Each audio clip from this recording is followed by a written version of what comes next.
Hi guys, this is Cindy And Michael, hello. from Part-Time Permies and Helix, of course, sitting on my lap again tonight. So I just want to make sure, I think you guys can hear me. Hi Curie, how are you? Just finishing up the chores. I know how that goes. We've been putting our chickens, closing the chickens up after our show, but they're an electric poultry net, so I think they should be okay. That net's on right now, right? We might want to check that because it's going to be getting dark I here. think it's on. Okay. Yeah, that would be a good I thing. didn't turn it off. Yeah, I'm trying to remember if I had turned it off or anything else. I don't think I had, but it's been on and off enough times today where I can't quite remember. Anyway, so I have 4 people in the room. I'm hoping you guys can all hear all right. I haven't seen any comments saying no. So if you could let us know, give verification of that, that would be great. Thanks. It's hot here too. We're in the upper 90s today and Michigan humid. Feels like Florida, which I'm not a fan of. There's a reason why I live in the north, and it's not to have 90 plus degree weather. It's a little bit early. We usually get a few days, week or two here, but it's early. But it's Michigan. It goes back and forth a lot. It'll be 45 degrees in a week or two. Watch. Well, at least the low at night might be. It'll be something. Yeah, it'll get all cold for a week. Yeah, but anyway, and Carrie, see if I remember, you're in Texas, right? If I remember correctly. I saw pictures. You're the one who had the pictures of the rocky land, like almost all rock too, from what I remember. But that's their new property. Is that right? I don't know. New? Yeah, upper 90s there as well. And I'm not sure how much of a delay we have here, but I guess we'll see in a moment. But we'll let some people join in. It looks like there's another few people in the room watching silently, which is absolutely fine. If they want to join the chat, they can. Yep, I think that's to the Texas question in the Rocky Land. So Joel Salatin started, as he claims his father bought the worst, cheapest, hilliest, rockiest, least tillable land in the area, according to what they said, and they've gotten great bounty out of it. It took them, I guess, 30 years. Took them a while to build it up. But they made a living on it. Yeah. And then the book that we use, How to Grow More Than You Ever Thought Possible, on less land than you ever imagined, or something of that nature. That book takes place in California, reclaiming desert. And my understanding is that group has also reclaimed other damaged soil. Yeah. Over harvested. Some things have looked at toxicity. I don't know if it's all the same group, but there are a lot of good resources. Yeah, absolutely. Out there. Oh, we got Nova Scotia. Yep. Hi, Wendy. So always wanted to go to Nova Scotia. I know, right? Me too. There and Newfoundland or Newfoundland. I saw a video where they kept correcting somebody on how to pronounce it, but I always mispronounce it, I think. Anyway, that's up to the Newfoundlanders. And Labrador, that's another place I want to go. Anyway, we should go travel across Canada. But I've only been to Ontario and Quebec. Okay, Kiri, I only have a few inches of dirt with rocks in it. I think that's actually really close to what Joel Salatin started with, and he built the soil on top of it. He's in Virginia, right? Is he in Virginia? Yeah, I think he's in Virginia. Yep. So not too far. He has some videos talking about that for sure. Yeah, look up his stuff. If you haven't already. Yeah. Looked at it. He's a really good resource and inspiration of how to take what might be thought of less than optimal or unworkable. Sure, they're growing some grapes in Texas too. There's a couple vineyards. Yeah. Rocky soil is always good for grapes. Yeah, just get the seed started. Just hit 30 centimeters of snow, yeah. Oh my gosh. In Newfoundland, yep. Yeah, I did hear about the tons of snow. So it's just around a foot of, over a foot of snow, yeah. There was one of the photography channels, I'm trying to remember who it was, Maddie maybe, who went to Newfoundland in the snowstorm and was shooting just this week. And I'm sitting going, we're hitting 90 this week. It's 90 plus, which I'd have to do the math to figure out Celsius, but I'm not going to do that tonight. I'm worn out. Sheets of rock. Yeah, that's basically, I think he was on bedrock And as far as Joel Salatin goes, sorry, I'm going back and forth on Yep, topics here, limited. Yeah, I know he was limited tillable, but yeah, it's definitely a challenge. Yeah, absolutely. We're going on sand, which is basically little rocks. Kind of broken up rocks, and with that hardly any. And it drains faster than big rocks, or at least no slower. And it doesn't hold any water. Yeah. So yeah, we have been busy here. We did put together footage for one more video, but I'm so far behind on videos that I need to catch up too. So don't forget, there's the Australian gardens, so Australian or New Zealand gardens, where they grow in their backyards. And I saw a bunch of videos a couple of years ago where they do all the reclaimed water off the roofs, and because they're very arid and rocky and sandy, and so they have very tight gardens and plots and raised beds that are heavily designed to maximize all the water, even using the gray water and such. Because Australia, there's a lot of parts that are very desert. I forget who was doing. Somebody was doing some really nice permaculture videos. Well, permaculture basically got coined in Australia, so it doesn't surprise me. And hi, Christy, how are you? We were just talking about growing in suboptimal conditions, specifically rocky soil where Carrie's at.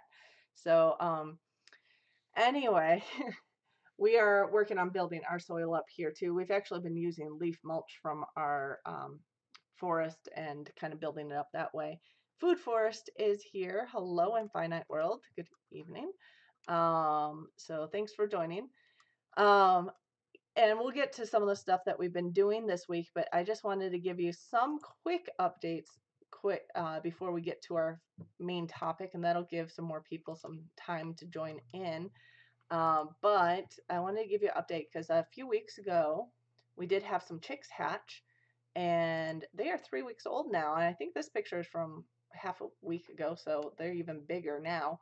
But Mama's got 6 chicks, and now I have 3 other broody mamas. So I have 4 girls who aren't laying, but we're still getting a dozen eggs a day. Which is kind of over a dozen a day. We got a dozen today, and that was a low day. Don't know what to do with all of them really. But the chicks, I gave the two other broody girls are from the main flock, and I gave them each 15 eggs, and actually ended up shuffling things around because I thought I had a third broody, but she doesn't really want to sit. She's kind of not laying eggs, pretending like she wants to sit, being like up and upset, but not really sitting on a nest. So I think she's just young and hasn't done it yet, and she's only halfway in the mood for it. So she's not actually broody, so we shuffle things back under the ones who are. And then that happened last weekend. And then this weekend, I had one of my silkies go broody, which I was waiting for because they're like clockwork. And I wanted to give her some silky eggs. So we are going to have a bunch of chicks in the next few weeks, and more than we need, but we'll butcher a lot of the standard size ones at the end of summer, early fall. So that'll be perfect timing. If we're going into the winter, we'll have to have a big butcher day, which we've never done more than about a dozen because we've been hand plucking. But we're trying to think if we could figure out a way to borrow a plucker from someone. Well, we just got to locate somebody who has a small one, and then yeah, probably cutting a deal to borrow it is easier than locating it. They're out there. So we'll have to see about that. Don't think we have many of the Michiganians in the room yet that I know of other than Finite World. But if any of you guys knows anyone in the Southwest Michigan who has a plucker that we could borrow, that would be great. But that won't be until early fall. So lots of chicks to raise over this summer. But other things we've had happen, we've had a robin build a nest over our porch, over our light on our back porch, and lay 3 eggs in it. But I haven't seen her in the last like 2 days. So either she abandoned the nest because she was building it while we were in Montreal, and then she started laying eggs. She was still building it when we got back, but then she started laying eggs in it, and then we started going in and out of the back door of the house. I think it's just too much traffic, and maybe she takes off every time we move around. Even sometimes when we went to the kitchen window, and Helix has been in and out and stalking, so she may have given up on those. because there's still 3 eggs in that nest, but I haven't seen her in about 2 days. I've seen robins in the back of our yard, and usually they will nest in the pine trees about 5 or 6 feet up in the pine trees around here. But we got lots of safe pines. That would be a better yeah, place. yeah, a little less traffic than our back door. Um, so I'm not sure exactly what's going on there. See if she comes back or not. But hello, Valerie, and I think I said hi to Christy already, but hello if I didn't. Um, Another wild bird topic is Helix did catch one a couple nights ago, and that's about the last time I saw the robin actually. But he didn't catch a robin. He caught a cedar waxwing. So didn't kill it. In fact, it didn't look horribly injured or obviously injured. But when it tried to fly, well, I checked out its wings. Its wings didn't look broken, but when it tried to fly, it seemed like one wing worked better than the other, so it kind of, you know, crashed from 2 feet in the air. But so I'm like, how do I see if this thing will survive at all? So I basically put it into our unused large chicken run, put it on the ground, and we gave it some water. I guess that was Friday night. Gave it some water for Saturday while we are at the market, and figured out that they like to eat fruit and bugs. So we had some watermelon here, we had some apple here. So I gave him some fruit to see if he would eat it. So I'm hopping around the floor of the run for a bit, and he seemed to be doing better as the day went on Saturday. And then today, I didn't see him at all this morning. Couldn't find him anywhere. You couldn't find him anywhere. We do have some cardboard boxes just stored in there, so I don't know if he's hiding out under there or if he ended up not doing well, or there's some cracks in the upper end of, like, almost in the ceiling area, where if he could fly, he could get out if he found one of those cracks. So he may have just gotten better enough to fly out. I don't know, but I like to think so anyway, because I don't see it anywhere. There's still food and water in there for him if he's still around, but I haven't seen him all day. But trying to see if there's anything. Your 5 hens are the granddaughter's pets. Oops, they will probably live to walk. Yeah. They can live quite a while. Yeah, we do have one that's at least 5 or 6 years old. No, 2 that are at least 5 or 6 years old right now that I just haven't put through the butchering process, because one I really like. She's the one who greets me every time and will eat from my hand most often and things like that. Of course, she probably just likes the fact that I bring her food, but she's a big eater. She is a big eater. She's following me around the whole time. First one to food. Exactly. She's the first one to greet, and she's like chatty as she comes over to the fence, so it's kind of fun. She's a buff Orpington, but I call her Miss Blue because she used to have a blue tag on her foot, and I had 3 buff Orpingtons originally. I now have 2. But other things, we've been working in the garden, so kind of update real quick on that. We have strawberries in bloom. I just like that picture, but I can't wait for the berries. And actually, some of the plants are now starting to lose their leaves or their petals and are starting to develop strawberries. So shouldn't be too long now. And it's so hot so fast that they might actually develop a little quicker. Cultivated berries hit the market this week. These are wild strawberries. So about a year ago, I want to say sometime in early June, see if Finite World catches this. We actually transplanted wild strawberries after they already fruited. We transplanted them to a raised bed. And I think the video is called Transplanting Wild Strawberries, but it might be part of the 30 videos in 30 day series. So we did that last year. So we didn't harvest anything last year because we transplanted them right after they bore fruit. And we're hoping we'll get a good harvest this year. They've definitely taken off. They're really pretty thick and lush, and they're actually growing quite tall. And if you compare them to where they were, yeah, they look a lot better. They're like 10 times the size of where they were, of the plants still over there. So they're doing well in the fertile bed and full sunlight. So we'll have that hopefully coming soon. We will have a video coming out this week on a little bit of what we're doing with our apple trees, but I'll give you a little picture of what we're doing, putting a bunch of bags on apples, and we'll show you how to do that, but you'll have to wait for the video that's coming out probably towards the end of this week, because I will do the Chinatown tour first. I think I'll work on that one tomorrow, and then towards the end of the middle of the week I'll work on this one. But we have a video on what we're planting around the apple trees and how we're planning on doing no spray apple trees and seeing if we could get fruit this year, which we haven't been able to. One of the things we did put in the ground were some seeds from Shark Farms, which is another video I have to put together, but some Thai peanuts and some other peanuts and some sunchokes and things. Some of the sunchokes are already coming up. So got some of that. And of course in the gardens, sometimes there's a self-planted. Columbine is actually right outside our back door, self-planted, comes back every year. And now we have like 3 other plants that seem to have seeded from probably from this one, but haven't flowered this year. So I'm guessing they'll flower next year, because they usually flower in their 2nd year.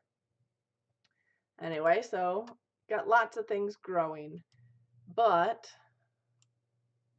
main topic we wanted to go over, unless anyone has any questions about kind of what we're doing so far.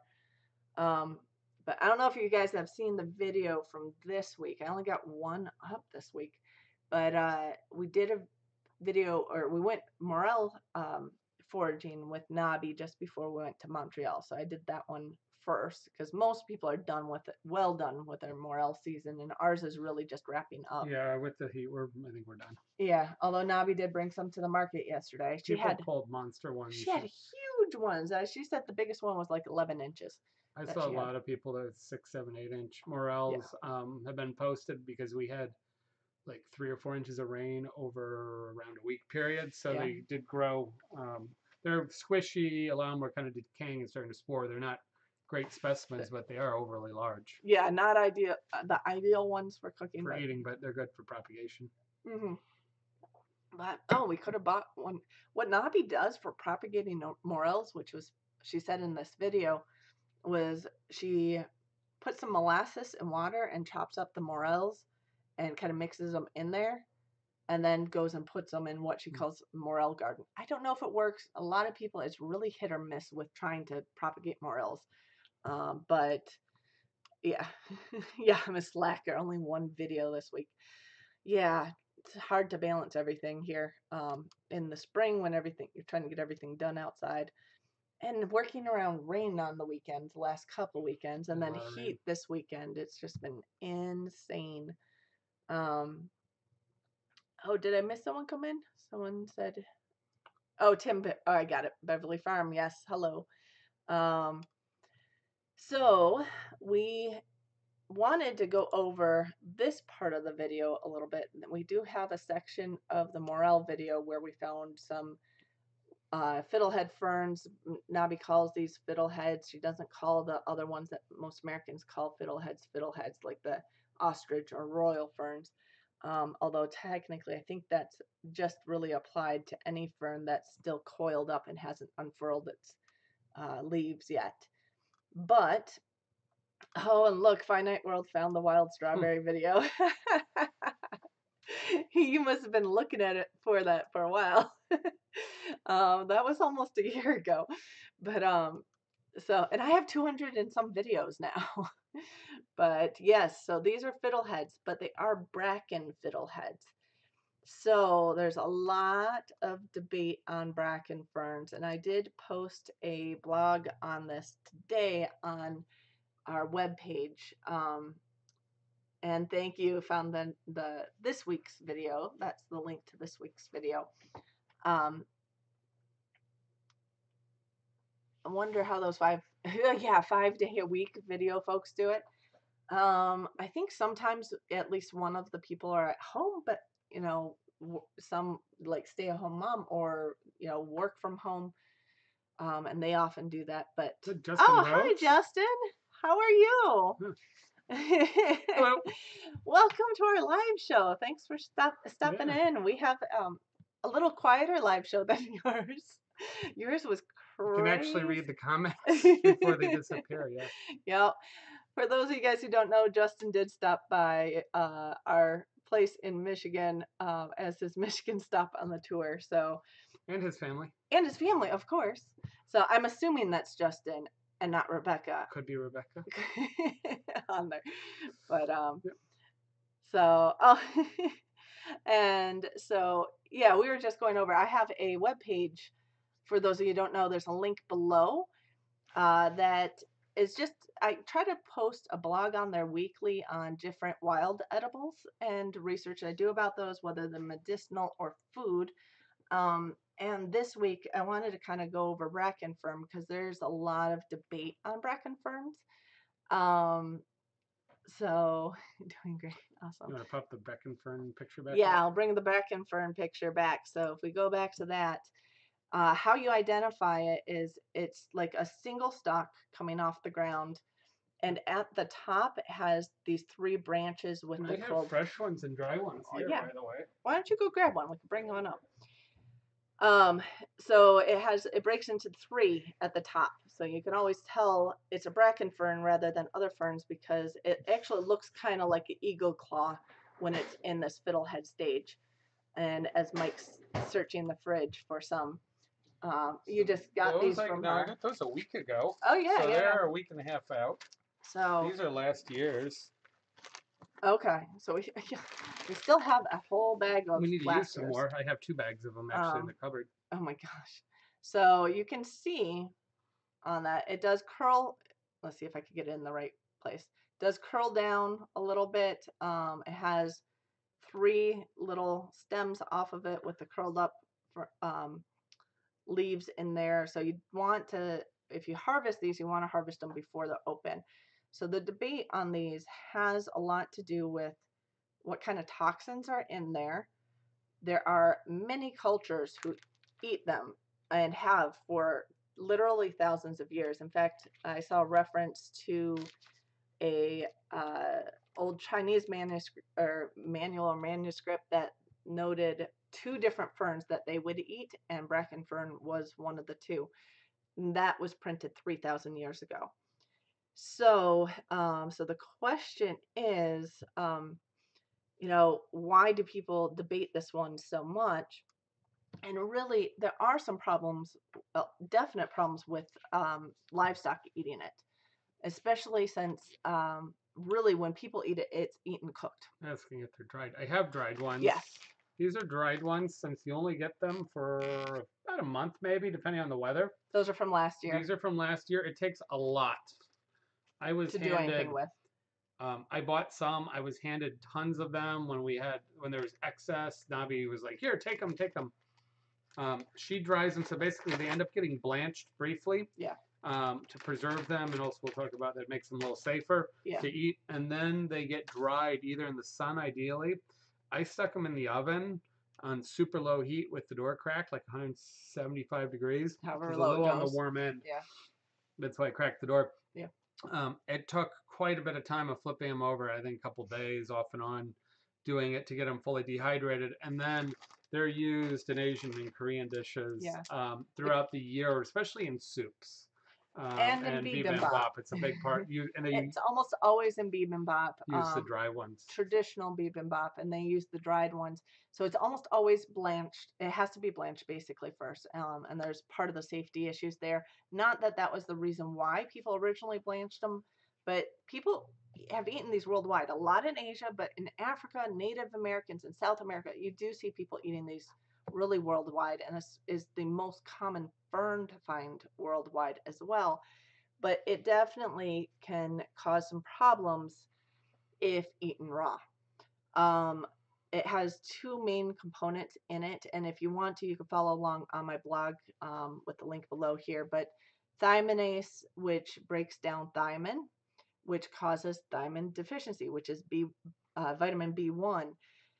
And a lot of livestock have problems with that because if there's bracken fern in the forage, if there's too much of it, I've seen some things say if it's over 20% of their diet, it can cause major problems with vitamin B1 deficiency. Well, considering the amount of roughage they eat, that's a lot of Bracken Yes. Fern Well, I think in a diet. part of the issue, and a lot of this originally stemmed from studies in Ireland and Scotland, I want to say, where the bracken ferns have really been taking over some of the moors and the pastures on the moors and been causing a lot of problems there.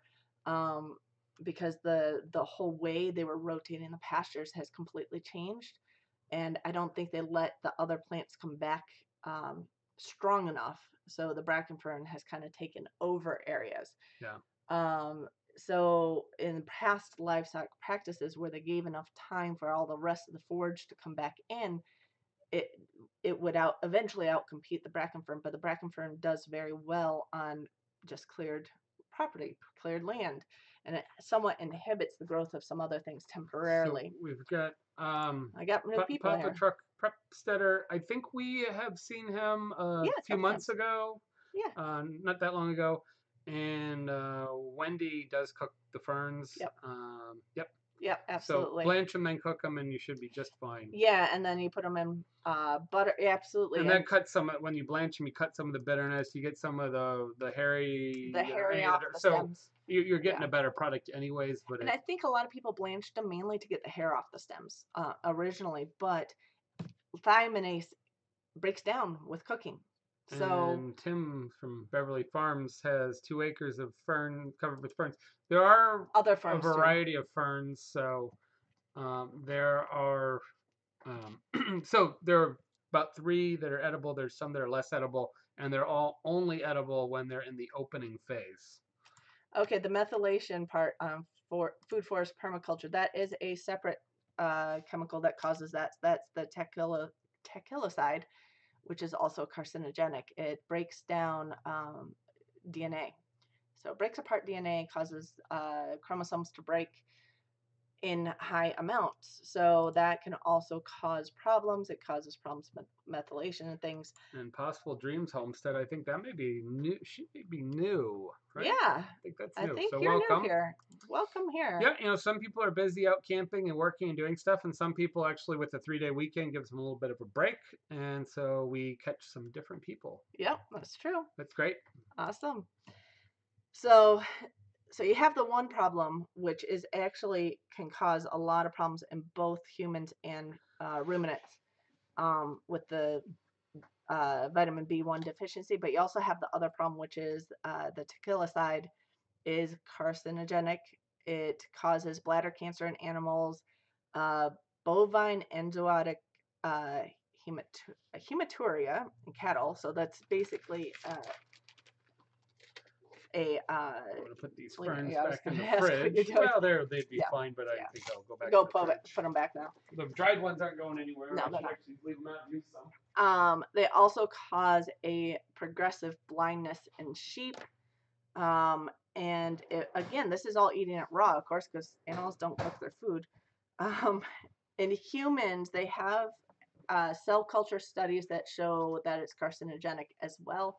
And slow the fan down 1 notch. Okay. In case people are getting blown away with too much air. It was on medium. We'll turn it to slow. Low. It's hot. Oh my gosh. No. So yeah. So in humans, they have done studies. They've compared cultures and groups of people who eat it almost every day versus controlling it against people who do not eat it at all, and trying to see if there's any difference in cancer rates. And they did see a difference in gastric and throat cancer, so gastric and esophageal cancer. Um, so they have seen that, but my question, it was like a couple small studies, and they were controlling for some other things that cause like stomach cancers and such.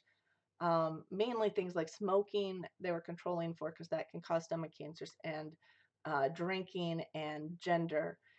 But there's a number of other things. If you go to the American Cancer Society webpage, they list a number of other things that can change the risk for stomach cancers. And I did not see the original articles. I don't know if they've controlled for all of them, but there's a lot of dietary things that are more common in Asia and common all over, but like uh, pickled vegetables and cured. If you look at Southeast Asia, Korea, into Japan, almost every meal involves pickled vegetables. It involves soy sauces, mirins, Fermented, vinegars, yeah. um, tofu, um, gochujang, and fermented, pepper paste. Miso. It goes on and on. The fermentation. A Korean meal starts out with Yeah.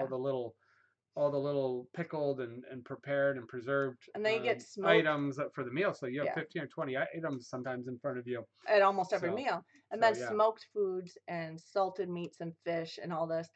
And a lot of those things, I mean, a lot of us eat those things, and quite frankly, we eat them regardless of And their we've been eating them through carcinogenic. history, so Yeah. not too worried about it. Other things that you can see more common in Asia in general are things like H. pylori infections, um, which can also increase the risk for stomach cancer. So really, it's I don't know if it was completely controlled for on those studies. It definitely is carcinogenic as far as in that chemical is in cell cultures and everything. So that's true, but there's two things with tequilacide is it's water soluble. So guess what? If you blanch it, you are eliminating a lot of it from the food itself. So you blanch it, you're killing sorry, thiaminase and also the tequilacide. I was going to try to combine those two words. um, and then you blanching and soaking all the water out of it. The other thing that they have found, though, as problems for humans, and I'm actually wondering if it's more of a problem than eating the actual plant once cooked, is that since it's water soluble, it can get into water systems. So the tequila side might get into drinking water. Especially if you're doing well or low, especially shallow Yeah. well. And especially in sandy soils, it tends to filter straight through, go straight through the sand. In clay soils, it actually gets caught up in the clay. So it does get into the soil a bit too. But the other thing is, because it's water soluble, the cows and other dairy animals that eat it will get it into their milk. So, and it's not in the fatty part. So if you're making cheese or butter, it doesn't get into that. It actually gets into the milk. And if you're drinking raw milk, they have seen higher amounts of gastric cancers in farmers where their cows had been eating a lot of Bracken ferns. Because of that association, likely. It could be in the groundwater too. Who knows? Because of that, if they're overrun with that fern, it could also they're starting to question whether or not there's some of the tequilacide in the spores of the fern, which you can breathe in when it's sporing. So there's a number of ways it could be exposed. You can have an exposure to it. So my question is actually on some of these studies, have they looked at also controlled for how closely they were actually living to a source of Bracken ferns and whether or not they were actually getting exposure more directly through water or other sources rather than how they were eating the Bracken fern itself. So there's a lot of question there. My thought, it does taste really good. We've had it in Nobby's Bibimbap. You've made it a number of times. Mm-hmm. It's pretty seasonal for us because it's primarily fresh. Right now. I've had the dry around. We've used it a few times, but I kind of pushed it away in a cabinet. So sounds dangerous, but the thing is, people have also been eating it for so long. We eat pesticides all the time too, and they're some of us more than others. Some of them are more dangerous than others. So it's a balance of food. Yeah. If you look at this is a balance. I took a class on cancer genetics a number of years ago, back when I was doing genetics research, not cancer genetics. And basically, it comes down to a lot of what we eat does affect possible genetics or cancer, more the gut health. But Americans eat a lot of meat and a lot of processed foods, so we tend to have more. We have cancer issues clearly, and we're seeing maybe more cancer issues. But we have a lot of heart and vascular issues From all that. from the meat and the types of oils we eat. In Asia, because so much of everything is fermented, They eat a lot more vegetable. there tends to be more stomach and gut gastro cancers. So it's a balance, and we were actually discuss that in detail. The researcher that was giving the class for the semester was an Asian PhD professor, and so he really spoke on the cultural differences. He says, "Look, cancer. There's a lot there. You really got to look at it." Yeah, it's multifactorial in the end. It's never one thing. And hardly ever one if thing you're that eating the causes it. variety of vegetables, so as Americans that eat a lot of processed food, not a lot of vegetables And or not a lot of variety, and we eat a lot of meat, if we're eating a lot more variety of product and a lot more fresh items, and even if it's pickled items. So part of it, anytime you have a fermentation or a pickling or a process, all the bacteria and the viruses and things get into the food, and it creates vectors which can potentially get into our DNA. You gotta be careful. It's limited, but when you're constantly eating it, you just have a higher chance. So that's basically why it's a healthy diet, but there's a risk, somewhat of a risk associated with it. And we're using scientific terms. You use the word vector. Basically, vector is usually a virus, but sometimes a bacteria. Usually virus because they insert DNA right into your cells and replicate using that. And if they break up and cause problems for your DNA, it can cause cancers. I mean, cervical cancer is a perfect example of that. That's actually HPV virus causing it. So 99% of So the basically, time. if you grow something in yeast or in lactobacillus or a variety of other common pickling and curing and fermenting, usually it's not a problem. You break it down, it dies, but those particulates break down, and those biological factors break down into very small pieces, and then they end up and then they have a chance. They have a remote chance of getting into our system, like many things, and that's where that's where fermentation can cause an issue. But there's so many good things in the release of nutrients and vitamin C, probiotics that it's good. It's a balance. So, it's really a balance. There's also a question going back a ways on how do you distinguish one fern from another. So the Bracken fern has the prong, like the three prong, three things that curl down. The royal fern is the big and curl, ostrich fern. And the ostrich fern is the big curl. Yeah. There's kind of like golden ferns and other ones. Yeah. I'm going to say Papa Truck, yes, these bacteria do help the digestive system in digesting food, but any of those can also, it's a balance. It can cause some problems, and some types more than others, and over time can cause some problems. So raw milk or fermented foods have bacteria in it that help break down, help you absorb the nutrients. And it's kind of a balance of immediate health benefit versus long-term slight risk.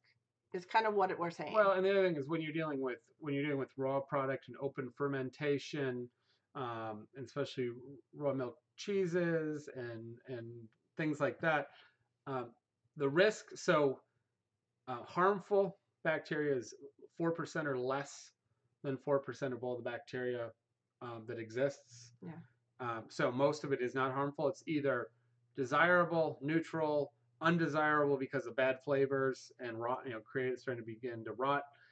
And then some of it has medical, is dangerous. A lot of the bacteria you can't even smell it or taste it. That's dangerous. So we're trying to avoid those 4%. So for the health department, we talked about this months ago. Oh gosh. The health department basically wants, if they see a risk, they want to eliminate that risk all the time. 100% risk removal 100% of the time. Most of us, that's we'll take a little bit of risk.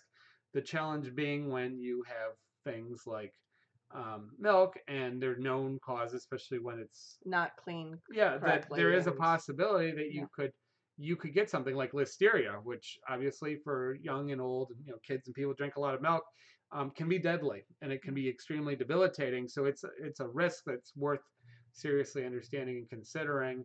And so there's a lot of opinions back and forth on raw milk, but if you look at the studies right now that the health department's promoting, and they're USDA, but they are good, strong, scientific backed studies. The increased temporary discomfort and permanent damage and death coming from listeria in raw milk and from fermentation done wrong has increased dramatically because we're starting to experience those things more. So You just got to being be really careful. knowledgeable about what you're doing and that it's done right and what the risks are. Yeah. And if you've got health issues or young children So you where there's more risk. really got to always weigh out the risks and benefits. And really, yes, there are things in, Bracken Fern that are bad, but the question is at what level, how much, and does it cause a problem, and how much do you eat it, and how much gets uh, negated by the process of cooking it. So, and that reason is the reason why I don't have problems eating it once in a while. It tastes good. I'll eat it. But there's some people who won't touch it and won't risk it because of that. Now, on the other hand, I'll eat smoked turkey too. And smoked food is supposed to also be carcinogenic over the long term. Am I eating it every day?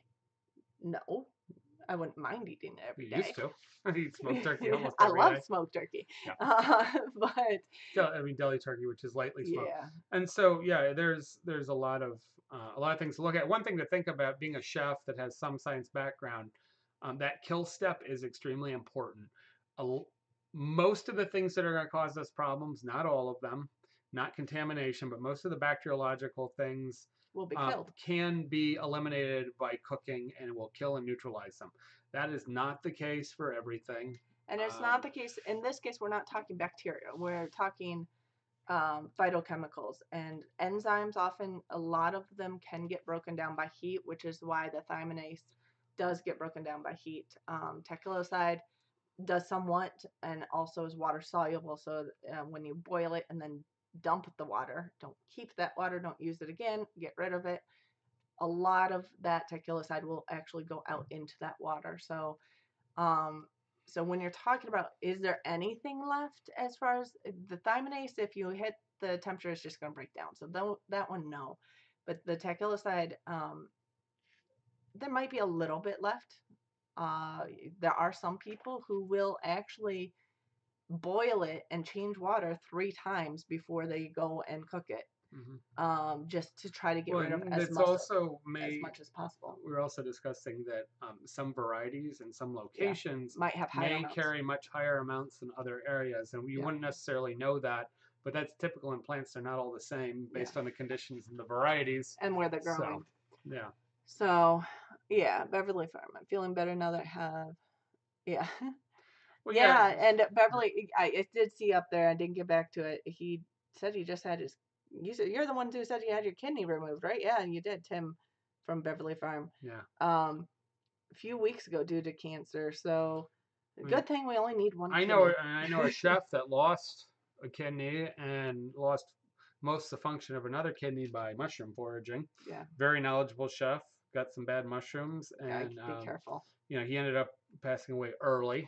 He was not young, but he was not old. Very respectable chef that was one of our instructors at the Culinary Institute of America. So there's risks in mushrooms, and even experienced people can have a bad day. We try and avoid that, and we're not experienced mushroom foragers, so we keep to the simple ones and people that cross-verify for us. Yeah. So yeah, raw is a big part of making a healthy, diverse, full meal and nutritious meal and balancing out the imbalances. We got so lucky with cooking and meat and dairy and availability of grains that we reduced the amount of other things, and so I think bringing that back in is more important than not having it due to some risks. Yeah, you guys are talking about knowing. I mean, seeing a lot in the chat about feeling good, not feeling good, and really knowing what is your normal is key, and when to get checked out. When you're not feeling right, get it checked out. If there's obvious things are lumps and bumps that you can feel, go get it checked out when it comes to cancer. But if you're not feeling right, go get it checked. For possible dreams homesteader, we only really started seriously foraging a year and a half ago. I had gone on some organized mushroom hunts whenever possible, but they were far in between, related to chef friends. I've worked with a lot of specialty forage things that we bought at high prices. We're able to cook with them. Yeah. But the best way to do it, there are foraging groups, permaculture groups, definitely mushroom groups. If you go search out mushroom groups, and we're kind of hitting peak, Getting into and mushroom as it season, gets yeah. hot, we're kind of coming out. But if you find local mushroom groups, Yeah. and you just start hanging out with them, you'll find all kinds of other crazy people, because mushroom people are really crazy people. A lot of them. I've met more crazy people with mushrooms. You But got people looking for mushrooms for the wrong reasons sometimes but too. you'll find people that are very involved in foraging other things. Yes. And so Or you'll sometimes, start finding a lot of local sources. yeah. We have a number of videos that are relevant to our area. You have the Daryl Patton stuff Yeah, Daryl Patton's in the in the south. south, in the Hmm. southern Appalachian Mountains, and I forget exactly where. I want to say South But he Carolina. goes all the way from Georgia and He gives Florida talks up up here. through the East Coast, Yeah. and somewhat up into Michigan. Yeah. So yeah, if you start. Oh, and he's going to be back at Homesteaders of America conference Yes. in the fall. So if And Justin Rhodes, who stopped in, they've confirmed they're going to Homesteaders, which they have never been, and that was yes. sort of a late ad to get it. They don't really come off their property much. Yeah. So, well, I think they had spent a year off their property. Yeah, but they're busy. So they're busy. They're now. busy. So this Oh my year gosh. they're doing a couple of appearances at places. Possible dreams in Pennsylvania. There's lots of foraging in Pennsylvania. Yeah. In fact, a lot of Pennsylvania will be similar to what we forage. Yeah, you'll find a lot of what we forage there. So I think you can find local sources with a little work, but I think if you target mushroom, because that's sort of the hot button, that will lead you to people that will get you experience doing other things. The other thing you could check out, if you go to a variety of farmers markets, you might find people selling foraged items, and then ask if they give tours, like guided forages.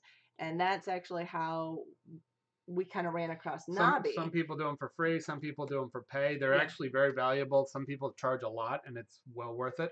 But more often than not, they are so undercharging for the knowledge, let alone you can walk away with baskets of product, goods, groceries. And not like Nobby, I think she's like, I could be wrong, but somewhere around $40 each forage, but it includes dinner at the end as well, which is her bibimbap with, vegetarian, vegan if you want it vegan, and sometimes other things that she has put together. So so it includes the forage, and we are planning going to Homesteaders of America. We bought tickets. Did we get a hotel reservation? Yes, we have a hotel. We have a hotel reservation. A lot of people are camping and doing stuff. We decided that we wanted to focus on the events, and the problem with camping is you're further off site, and there's preparations, and there's activity. We don't have a camper or a motorhome or anything, so and there's a lot of activity to keep the camp going, and not necessarily good sleep.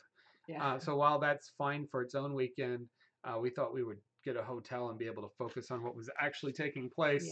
And we got a long drive both directions, so we don't want to turn it into too much of a and setting camp and trying to get there before dark. We're excited to go. We went last year. It was good conference. It was very good. So a lot of the keynotes and people are returning, which is exciting. So Joe Salatin will be there.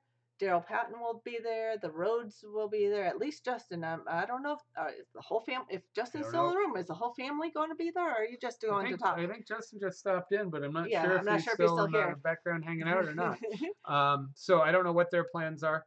Then and I forget who all else, but there's a whole list of people who are going to be there. It's a 2-day event this year. Well, last year it was 1 day.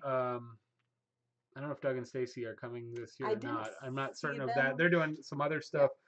But you have there's a lot of Michigan. You have the Pratts, and they're doing what, 2 classes? I think they're doing some classes. I think they're doing a Q&A type thing, and then they're doing another class. I think they said. Are they doing one on pigs? I think there was something on butchery or something on something like that. Butchering your own pigs. Yeah. No, they don't butcher their own. They took them to the butcher. Raising your own pigs. The one maybe? on the golf carts. Oh, really? Okay. What was? Wait, hold Tim at Homesteaders, I assume. Oh, okay, yeah. Cool. So we'll have to see how you guys. I think last year we really focused on making sure we're going to each talk and trying to gather as much information as we could from each talk, that we didn't actually do as much networking. Well, it was a very quick day. Now it's a 2-day. The evening, people kind of dispersed in the evening because there wasn't a lot of things gathering points. I know at the end of the day there was a bonfire set up, but people were kind of burned out and took off right away. I'm sure there will be more activity with it today, Yeah. and people will hopefully connect and create activity. We just went out to dinner and got an Irish restaurant. There are two Irish restaurants. We went to one each night, Yeah. just because they looked good, and Yeah. one was quite good and one was not bad. So we're always looking for good food around the area, and that seemed the I wouldn't most. be surprised if there's some like Yeah, bonfire or something at night if they have I'm sure space there for is. it. So there may be more hanging out because it's Friday and Saturday. There might be more hanging out We were there really Friday night. focused on, well, to see Joel, Joel because I Salatin, had yeah. been following him for years through food related things, and I know how rare it is to get in up close and be able to hear him live. He's very expensive, and he doesn't come off of his property. He comes off a lot, but there's only so many places, and to actually have under 1,000 people, probably close to around 500 for that keynote, was pretty neat to have him. So we really wanted to focus on that, but we went to a lot of other things. I think the one that really that surprised us, we didn't know so much about. I knew a little bit. I think Esther. Esther Emery. We knew a little bit, but she delivered a very good talk. It was simple, but she probably kind of had the standout talk that didn't know that was coming. Yeah. It was good. So yeah, hers was Daryl Patton was really he did a knockout. forage. He did a forage and a talk, and then he cooked some pancakes for us at He the did all end of his kinds of talk crazy and stuff. with Chaga syrups. it was chaga syrup on the pancakes. So that was a whole nother thing. So it's another group from Michigan that was on raising rabbits and meat rabbits and actually how to clean a meat rabbit. Yep. Did a really nice job. They might be coming back. We had a lot of Michigan representation and upper Midwest. A lot of people made the drive, but as you know, Midwesterners aren't afraid to drive. Yeah, Papa, I completely missed the interview. We saw that. Yeah, I couldn't believe Joel, and that I was completely forgot. That's that awesome. was a great find. Joel was on there, and then 1 week Justin was on there. We've Oh my gosh, busy. Two Family is getting. I missed both of them unfortunately because I've been just trying to get everything done around here this spring. But they are getting some hot names into their interviews. I'm gonna actually have to go back and find time to watch some of those and see. I don't know where our hotel, if it's across the street or not. It's one of the host hotels. It's probably one of the closer. It's got to be close. So yeah. Hey, anybody else that's coming out, we're not doing anything official. We're not part of it. We've made some friends. We got to do the Frugal Family Food with Tangi and did the video a couple months ago. That was fun. We met them there and hooked up, and we've talked about doing some other collaborations. But yeah, we're just hanging out. Yeah. So yeah, Homestead Dad's from Michigan. Homestead Dad. We've met him. We actually went to the same college. Oh, and I'll mention, what we have coming up in July 28th is the Homesteaders. Sorry, I was going to say the Homesteaders somewhere. July 28th is the Hootenanny, Michigan YouTube Homestead Hootenanny, which is a get together hosted by the Pratt Family Homestead. And we are camping on that one. We are camping. We got to make sure our tent's still waterproof. We haven't opened that thing up in like 10 years, over 10 years.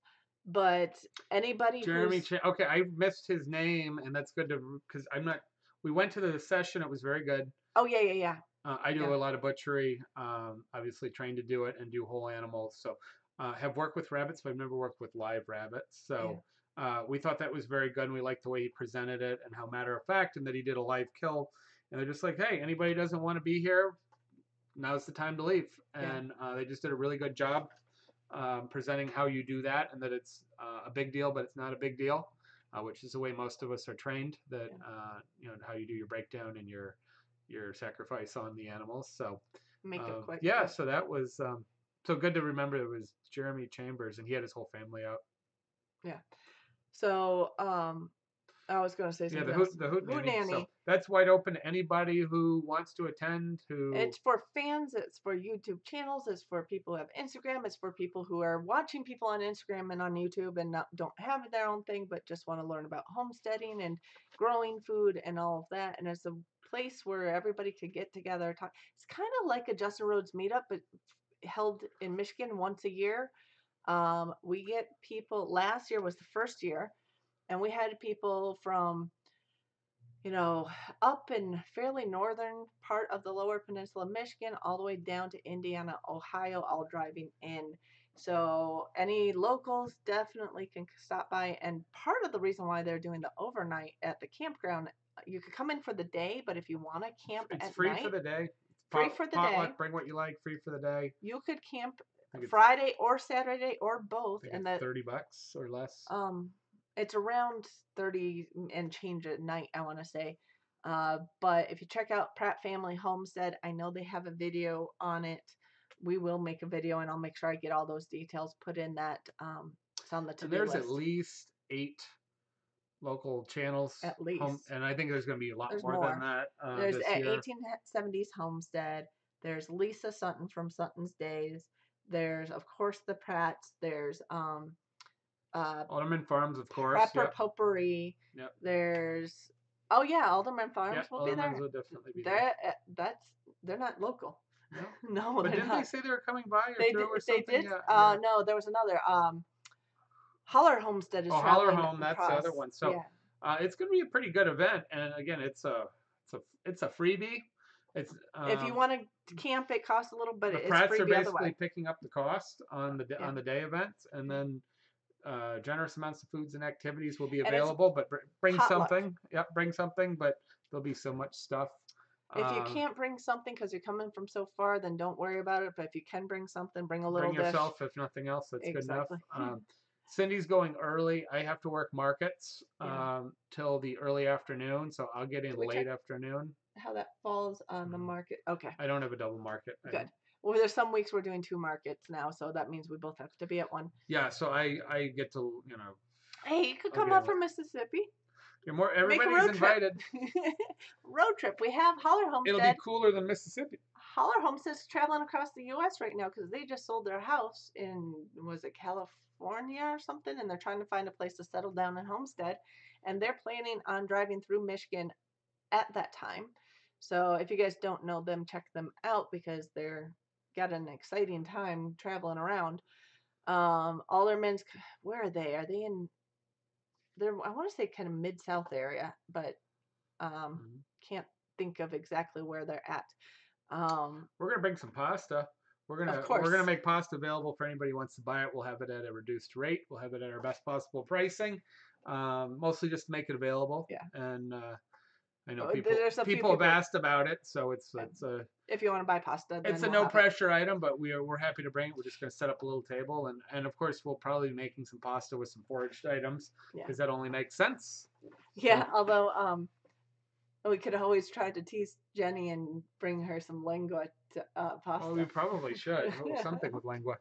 If you guys don't watch the Pratt live show, Jenny was very grossed out by eating tongue. And I like it. I've had tongue taco before, and it's actually really good. Oh, Alderman's from Mississippi. That's what you're saying. Okay. Oh, okay. Yeah. That would make sense. You're in Virginia. You're Virginia. Yeah. So we'll be headed. You're near the Homesteaders America conference then, so you should go to that. We're going to drive out for that one. Well, Beverly Farms, yeah. Absolutely. Of course, they were there before, so. Yeah. So, okay. Anyway, trying to see if anything else. But you guys, definitely, if you're local or if you want to make for a summer trip, camping trip, that would be a fun one. Other things coming up. I'm trying to think if I missed anything else. Yep. Those are lingua makes the best taco. You're absolutely right. That's one of our favorites. Yeah, people are scared of tongue as a meat item. It's amazing. It's not scary. Yeah. Tacos smoked, served cold and sliced. So old German style or German Jewish delis would do smoked or boiled tongue, usually chilled and sliced. So Italian, German, Spanish, Mexican, Latin American, Argentinian, pretty much go down the list of the world, and it's a delicacy. And here people go, oh, it's a tongue. Well, that's most offals are kind of people. Yeah, but that's not really an offal. That's not really. It's a soft, tender. It's a big chunk of protein. It's a big muscle. It's a big muscle in the world of It's one of the stronger muscles out. I mean, stronger strength wise, not like flavor-wise. It's not particularly strong. No. Yep, exactly. Raw onion, cilantro, lime juice, nice corn tortilla. Absolutely. Maybe a little, sour cream or something, or a little crumbled, queso blanco or something. Yep. When we lived and some hot jalapenos sliced over it. When we lived just outside New York City before moving back to Michigan, there was a pretty traditional Mexican restaurant right around the corner up the street a little bit from us that we used to go to. And that was one of my regulars over there, is to get their tongue taco, which was really good. And yeah, it's just another type of meat. So skirt steak's great too. Yep, another limited item. I've had oxtail, all of those are wonderful. Pigtail. We did pigtails for the first time a few weeks ago. We fed them to my 3-year-old niece, and she liked them. Yep, we boiled. No, I just very slow smoked them. No, I simmered them to break them down. Yeah, slow smoked them. Taco al pastor. Yeah, we're starting to get some open barbacoa style. We've got one place in town that's doing open smoked meats, California style, which is new coming to our area. Michigan has a ton of barbecue, but we also tend to do barbecue pretty bad. I mean, more often than not, whole roasted pig we do well. Yeah. But the pulled pork and other things, we do it kind of white bread style. It's the average is not good. So we're seeing a pretty rapid change of places starting to show up that are doing well above the average and making it really a specialty. So that's nice. Not just sopping it in ketchup and vinegar. So. But anyway, so yeah, you can talk about pork about all night too.